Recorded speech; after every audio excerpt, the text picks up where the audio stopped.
Alright, so last lecture we discussed the central nervous system and the different lobes where you process information, the gyri, the sulcus, the fissures, and today we're going to start by continuing the central nervous system, and then we will actually move on into the peripheral nervous system, some of the reflex patterns, and we will continue the peripheral nervous system in the next lecture with the cranial nerves, the spinal nerves. So the first part of this lecture is going to be how do we protect the brain, because obviously it's a very sensitive part of the body. So the nervous system, the neurons do not regenerate, they do not replicate themselves. They can heal themselves if damaged, but only to a certain extent. If they are significantly damaged to the point where they're causing cell death, they're not going to regenerate. So we'll talk about some of the homeostatic imbalances, the spinal cord, and then the development of the central nervous system before we get into the peripheral nervous system. So brain protection. Well, as you can tell with the skull, the skull houses the brain, okay, which is the bulk of the central nervous system, and it is protected on the very outside by bone, which is the skull, the occipital lobe, the temporal, the frontal, etc. There are several different bones in the skull that will surround the brain and protect it. But underneath that, we have different membranes, some connective tissues that will also protect the brain and make sure that it is not damaged, that it stays in place and it doesn't swish around in the skull and bump and bruise against the skull as you perform daily activities. So we'll be discussing that. The water cushion. Now we already started talking about the different portions of the cerebrospinal fluid, and that's going to be a filtrate of the blood plasma. And we'll discuss the components, but essentially the water cushion is going to maintain the environment for the brain and make sure that it is not damaged. It also will provide buoyancy so that you are not crushing the brain under its own weight. And then we have the blood-brain barrier, which is going to be composed of astrocytes. Ependymal cells and astrocytes. So ependymal cells will create the CSF, and the astrocytes will provide that blood-brain barrier, so only certain components will get into the brain and provide nutrients, and then some drugs will be able to get through that barrier, but only a few, like anesthetics and alcohol. So the meninges is where we're going to start. That is going to be the membrane that is underneath the bone. So you have the skull, or you have the vertebral column, which will protect it with like that hard case, and then the meninges, which will be the dura, the arachnoid, and the pia mater will be the connective tissue underneath that. That will be more of the soft case of these central nervous system to make sure that it is not significantly damaged. So it protects the blood vessels and closes the venous sinuses, as well as covering and protecting the central nervous system. So within the brain, we have what's known as the sinuses, and sinuses are going to be pools of blood that will collect the venous return. So once you are done using the blood plasma from the arteries, it will collect into these open spaces where then it will return to the jugular vein by pooling in the sinuses and going to the jugular vein and then emptying into the superior vena cava. Okay. So these will contain cerebrospinal fluid within the pia mater, and it will form partitions of the skull. So different layers will separate the cerebrospinal fluid, blood vessels, and the sinuses, and then the thick layers can also form those partitions in the skull and actually create a left and a right hemisphere. So the three layers are going to be the dura mater, the arachnoid mater, and the pia mater. And so we're going to have thick, intermediate, and thin. I always remember dura mater as the most durable of the meninges. And so that's going to be the outermost layer. It's going to be the thickest layer, and it's going to provide the strongest protection. Whereas the underlying meninges are going to be a little bit more delicate. So when you get meningitis, that is an inflammation of meninges. So if you have inflammation of the meninges, a lot of different movements can cause a sharp shooting pain throughout the spine and even into the brain. And so this would be a test where you would have somebody lay on their back and then you would flex their head forward. So it would be a passive stretch. And if that shot pain all the way up and down the spine, it likely is some form of meningitis, which can be a contagious disorder, and it can also be it can be induced with needles. There was a scare a couple years back with epidurals causing meningitis, whether it was because they were not sterilized or because something within the injection was causing the meningitis, the inflammation of the meninges. Either way, it can result in compression of the central nervous system and lead to sharp shooting pain, especially with the movement. So this is one of the best pictures that you can see to determine the layers of the meninges and the protection of the brain. So this underlying tissue here is going to be the brain, the cerebrum. So this will be the very top, the superior most portion of the cerebrum. So you have the gray matter here, the white matter here, so this would be all axons. These would be cell bodies, which would be cortical thought, and at this area it can be primary somatosensory or primary motor region. And there's a very thin, delicate layer just on top that's lying on the gray matter, and that is going to be your pia mater.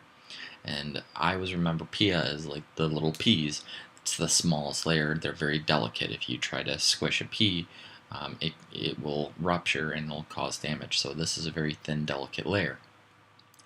And between the pia mater and the arachnoid mater, which is this layer here, is where you have those blood vessels. Arachnoid mater gets its name because, as you can see, it looks like spider webs.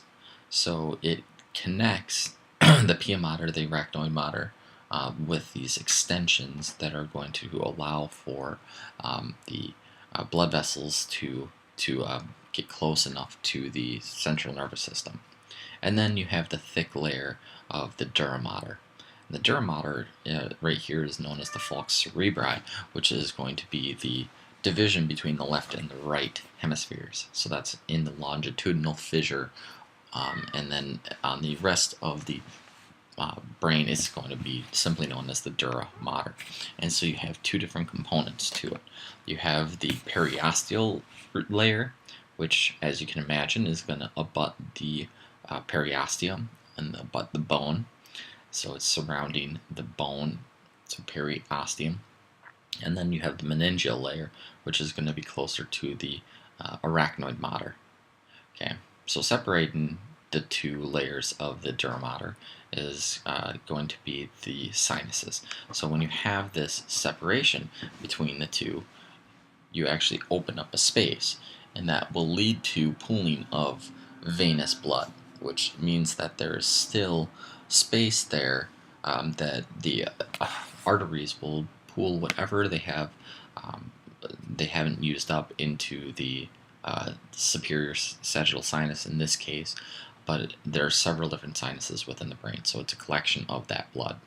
And you can actually see these extensions from the arachnoid mater into the sinuses. This is the arachnoid villus, and that is going to be taking the used blood from the arteries, and it can dump them into the sinus so that it can be returned to the heart for the respiratory loop, which is going to reoxygenate the blood, and then it's going to go through the systemic circulation, which can return oxygenated blood back to the brain and to other parts of the body. So the dura mater is the strongest of the meninges. So calling it a meninx means that it's the one layer. So meninges would be all the layers, or more than one layer of the meninges. Okay, so two layers of fibrous connective tissue that surround the brain form the dural venous sinuses. So again, you have the periosteal and the meningeal layer, which, if they separate and they split, allows for an open space which is filled with blood that will return to the heart.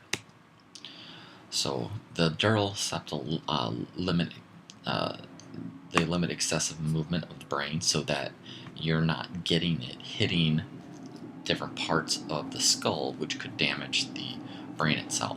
So you need to protect it and make sure that it stays in one place, or that its movement is very limited so that it does not create damage to itself by sloshing around in the brain.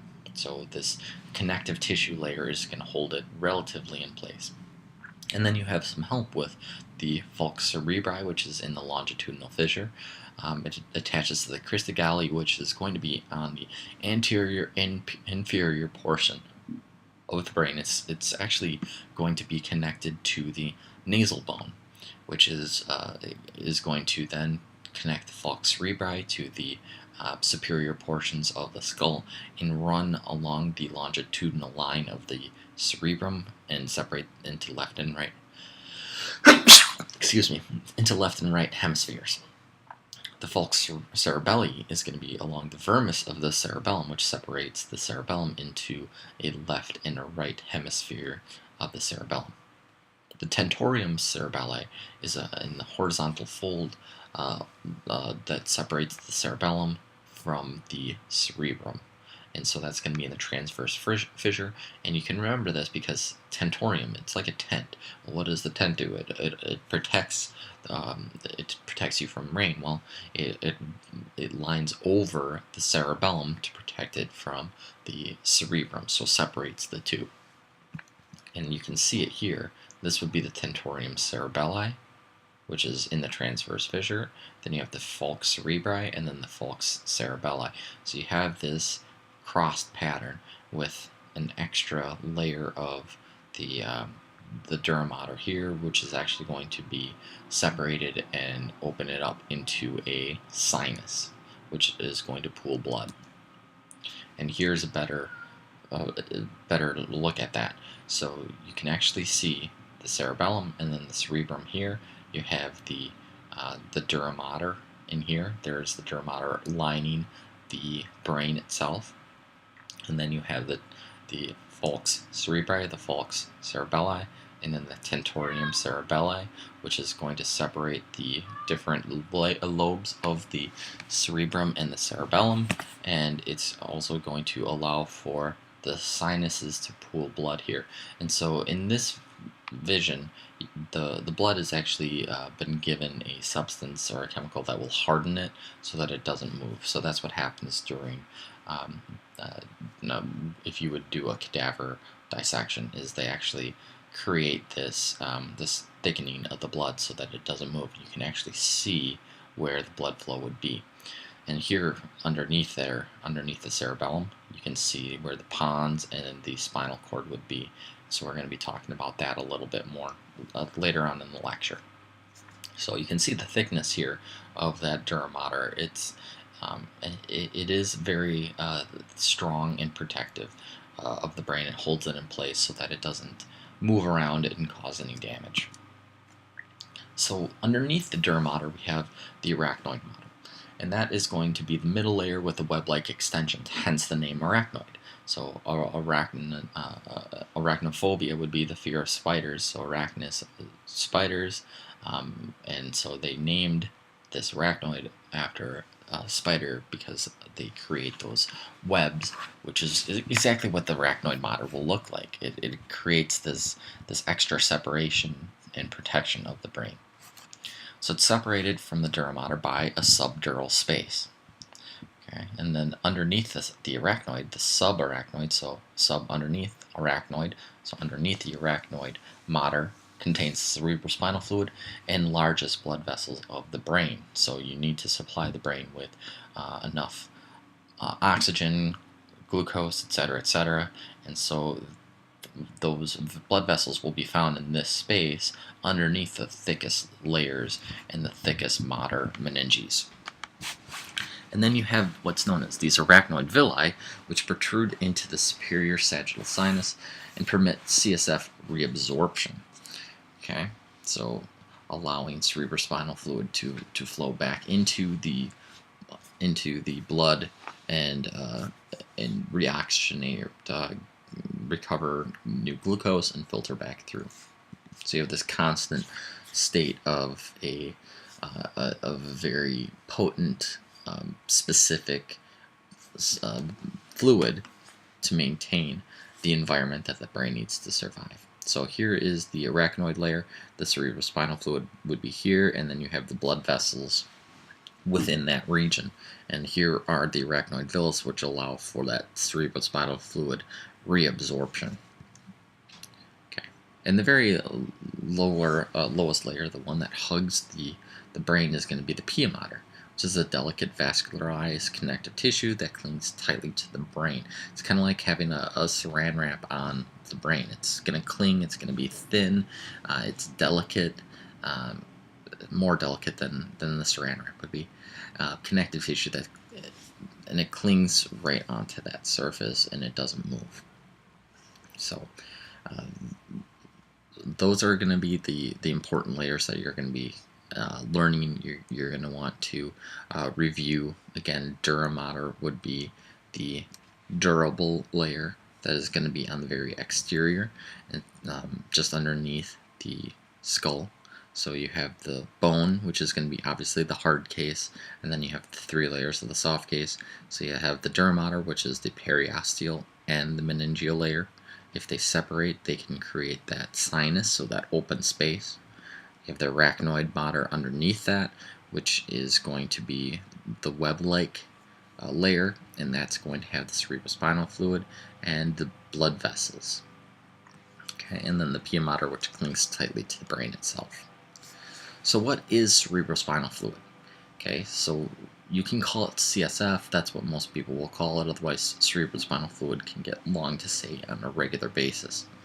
So the composition is a watery solution formed from blood plasma.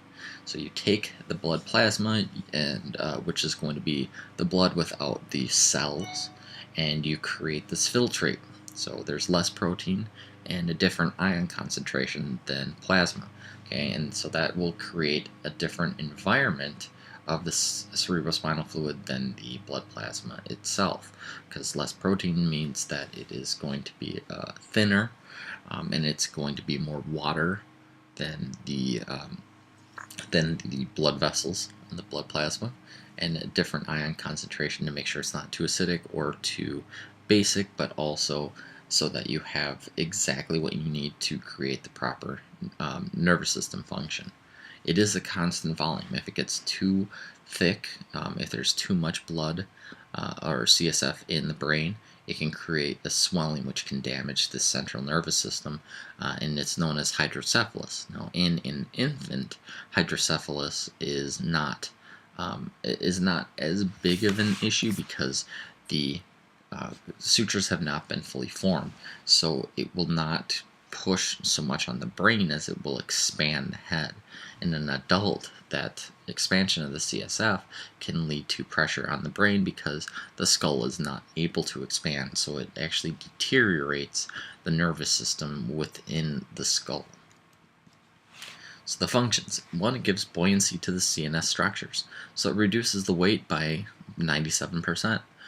Okay, that way your brain is not going to crush itself under its own weight. That was one of the big issues with creating a brain our size, is as you create more weight, as you create more neurons, and you allow yourself to function better, you create more weight to the brain, which can squish itself under its own weight because it's a very delicate system. So now you provide CSF, which is going to allow it to float in the brain or in the skull.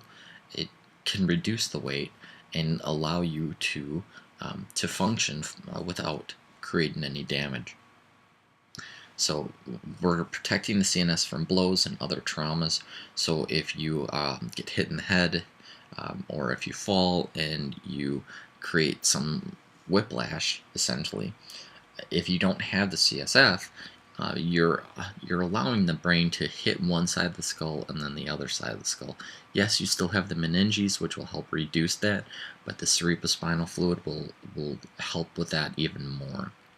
Okay, so if you've ever done like those egg tests, where you put an egg in a contraption and you drop it from a building, well, if you have just hard structures, well, that egg's going to crack. Well, yeah, if you move it around a little bit, it's not going to damage it so much, but you drop it from a high height and you increase that damage, it's going to break.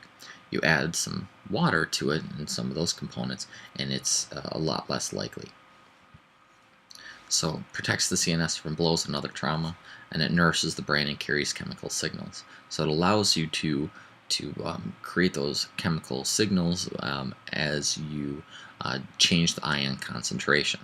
But nourishing the brain is a very big component so that you have enough of the nutrients that your brain needs to function. So the cerebrospinal fluid is going to be formed in the choroid plexus by those ependymal cells. And it creates this movement from the lateral ventricles through the whole entirety of the central nervous system.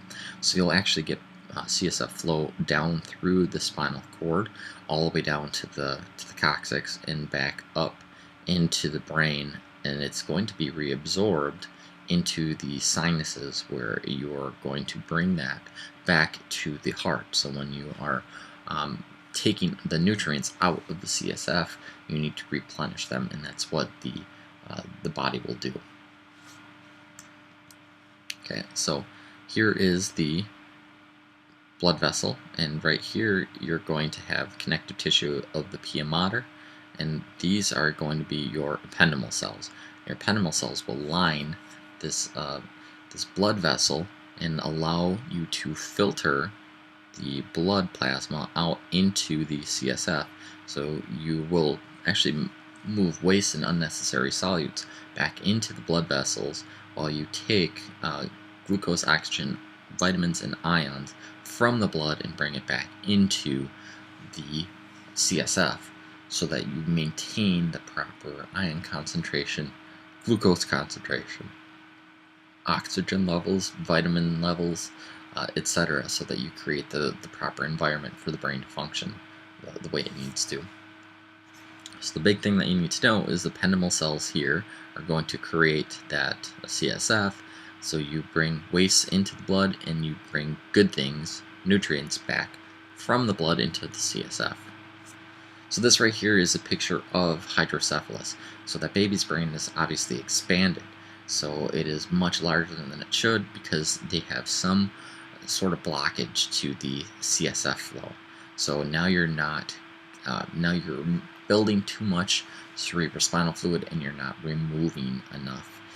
So that needs to be corrected, but baby will be able to survive if we can drain that CSF and bring that skull back to its normal size. Okay, so the blood-brain barrier, that is created by those astrocytes, where you have the feet of the astrocytes clinging around the capillaries to make sure that only certain things get from the capillaries into the brain, into the nervous system. So to reach the brain neurons, you have to go through the endothelium of the capillary wall, which is going to be the cells of the capillaries themselves. You have to go through the thick basal lamina surrounding the external face of each capillary. So that's a connective tissue outside of the capillary. It's outside of all capillaries. And then you have to go through a third layer, which is the feet of the astrocytes clinging to the capillaries. And they form tight junctions so that you cannot get around the feet of the astrocytes. You have to go through the astrocytes, which means that if you have to go through the astrocytes, they create the determination of what goes in and what stays out. So it allows some of the fat-soluble materials to go through, like anesthetics and alcohol, and then it will also allow different nutrients to pass through, but it very tightly can control what gets through and what does not. So here's a nice picture, and so you can see the cell right here with all the different feet, some that cling to the neurons and some that cling to the capillaries. And again, you can see how tight those are. There's no space between the astrocytes. So the astrocyte, it looks like an asterisk. Here's the cell, and then you have all of these different rays coming from it, or the feet. So the different functions of the blood-brain barrier. Well, it's a selective barrier. It allows nutrients to move by facilitated diffusion. So nutrients pass through openings in the astrocytes that are only allowing certain ions or nutrients to go through. So facilitated diffusion means that you have those holes within the cell membrane that only certain components can get through.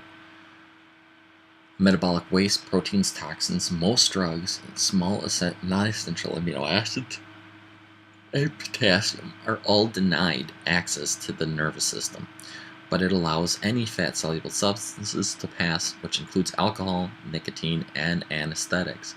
So alcohol can affect the brain. It actually does so very rapidly.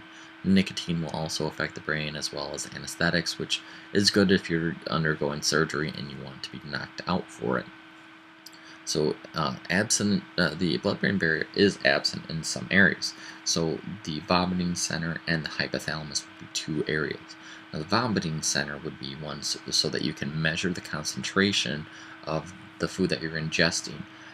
And if you need to get rid of whatever you've ingested, because say there's a poison or something that could lead to an infection, like rotten food, you'd want to throw that up. And then the hypothalamus, you have that blood-brain barrier missing, so that you can monitor the concentration of the blood and then release hormones accordingly.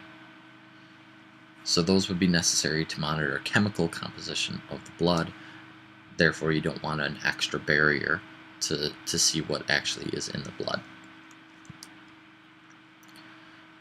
Okay, so some of the brain imbalances. Injury and accidents, so concussions. Well, that's become a very big deal lately, especially when you talk about football. Although football is not even the sport that you see the most concussions in. Actually, the sport with the most concussions would be cheerleading, because you're doing a lot of different tricks and different body movement. The chance of hitting another person's head or a knee are relatively high. And that's essentially a contusion of the brain, and it can do some damage over the course of time. Okay. You can also have subdural or subarachnoid hemorrhages. So the subdural could be underneath the dura mater. The subarachnoid would be underneath the arachnoid mater, and that can put pressure on the brain, take up space, and can do some significant damage. What you would see with these hemorrhages is somebody coming in saying that they're having the worst headache of their life. So it's a 10 out of 10, it's new, it's different. They might not be able to wrinkle their forehead. They would have some potential nystagmus, inability to dilate or constrict their pupils. They might be slurring words, imbalanced, etc. Cerebral edema would be swelling of the brain itself, so similar to the hemorrhage. Then there's strokes, which would be a lack of blood flow to an area in a given time. So it can be TIA, which is trans-ischemic, which is a short-lived, likely won't do permanent damage, but there's also the potential for a stroke, a full-on stroke, which would be lack of blood flow to areas of the brain that would be leading to neurons death. Alzheimer's is a disease where you will actually do damage to the brain with different proteins, and it can lead to memory loss and several other disorders as you continue. Then we've already talked about Parkinson's and Huntington's disease. Okay, so let's talk about the CVAs, or strokes. Okay, so It's because of ischemia, so tissue deprived of blood supply, so brain tissue dies. It could be because of a blockage of a cerebral artery, by a blood clot. It could be from a number of different things, spasming of the different arteries that decrease the blood flow to different regions of the brain. It can lead to hemiplegia, which is paralysis of one side of the body, sensory speech defects. So it could also lead to inability to feel one side. Some people will even have a tetanic reaction, where it's going to hold that muscle very, very, very tight and have that inability to relax the body. So TIAs, or transient ischemic attacks, are temporary episodes of reversible cerebral ischemia. So this could be somebody who is just brushing their teeth and they feel a sharp twinge in their head, and it goes away in a matter of a couple of seconds. Now that could have been a transient ischemic attack because it's a short-lived deprivation of the blood supply for a couple of seconds, but your body is able to recover that. So it's not always noticeable with these TIAs, and sometimes people will go into the doctor and realize that they had a TIA after other damage has been done to the brain. So this is something to monitor and to it can happen in young individuals as well as elderly population as well. TPA is the only approved treatment for stroke, so tissue plasminogen activator. There are other options that they're starting to look into. Stem cell research is becoming a very strong possibility, and I've also seen some promise with things like chiropractic care, PT care, that can help restore a lot of that function as well when you restore the nervous system function. So the degenerative brain disorders, like Alzheimer's, which is a progressive degenerative disease of the brain that results in dementia, which is memory loss. It is short attention spans, disorientation. You can eventually forget how to communicate, and so some people might write things down, but a lot of times they won't even be able to do that. They just kind of point at things, and they don't really necessarily know what they want. And it's very hard to communicate with somebody else, so they become very irritable. They can become very angry and moody. So they have good moods, and then they quickly progress to upset, frustrated, because they're not able to communicate properly, or they forget something. They can have hallucinations. A lot of times, this will be the person who loses their short-term memory, and they might only remember their 20s and 30s, where they kind of go back to that point. So they look around. I know of, for example, my grandmother, when she was in a progressive state of Alzheimer's, she didn't know who we were. She could kind of tell that she recognized us, but she had no clue who we actually were. She would ask the same questions, and as it progressed, she didn't recognize the children and her grandkids, and she thought that her kids were still young, in their maybe 5-10 years old.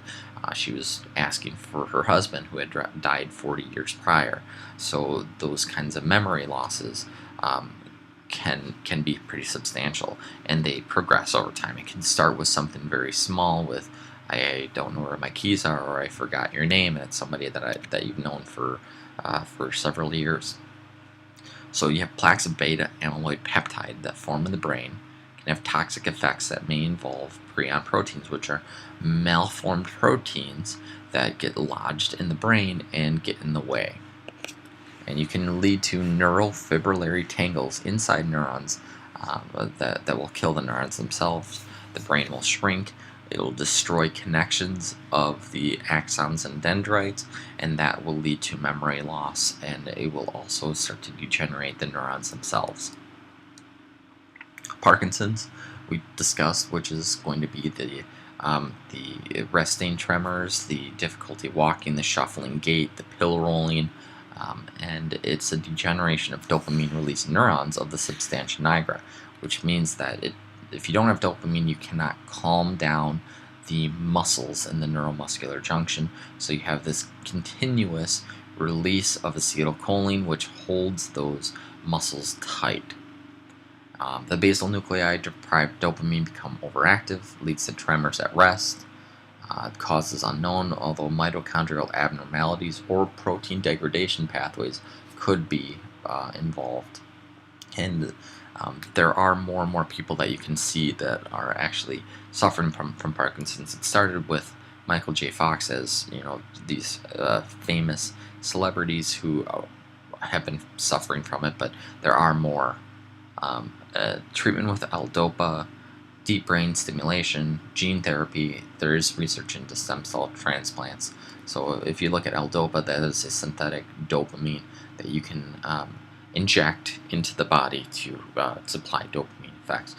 Some of the dopamine releasing centers would be with euphoria. It could be you release dopamine with intercourse, and those are going to be other ways that you can kind of calm that down. There is some promise with cannabinoid oils, and you can actually watch some YouTube videos, but also look at some of the research, and that is one of the reasons why a lot of states have legalized even marijuana, but cannabinoid is legal in all states without the THC effect.